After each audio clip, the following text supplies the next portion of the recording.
வேதனையில் இருக்கிற ஜனமே, சஞ்சலத்தில் இருக்கிற ஜனமே, நிந்தையில் இருக்கிற ஜனமே, தன் படுக்கையை கண்ணீரால் நனைத்துக் கொண்டிருக்கிற தேவ பிள்ளையே, கண்ணீரை உணவாய் சாப்பிட்டுக் கொண்டிருக்கிற தேவ ஜனமே, உன் கண்ணீரை துடைக்க என் கர்த்தருடைய கரம் உனக்காய் நீட்டப்படுகிறது.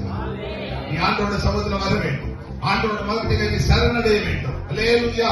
உன் மனக்கண் திறக்கும் போது நான் சொன்னேன் இந்த 2 காரியம்.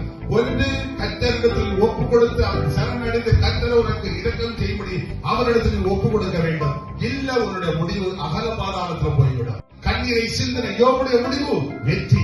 அல்லேலூயா. அன்னாளுடைய முடிவு வெற்றி. தாவீதுடைய முடிவு வெற்றி. அல்லேலூயா. நீ அன்னாளை போல கதற ஆலயத்துக்கு வருவாயா? தாவீதை போல ஆலயத்தின் பக்தி வைராக்கியமாய் இருப்பாயா?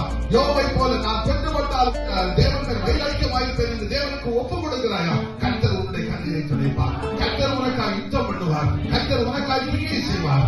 அல்லேலூயா. அவர் சொன்ன எல்லா பட்சபாதம் இல்லாத தேவன், எல்லா முகத்திலிருந்தும். அல்லேலூயா. எவ்வளவு நல்ல தேவன் பாருங்க, எல்லா முகத்திலிருந்தும். அல்லேலூயா. அவர் கண்ணீரை துடைப்பார்.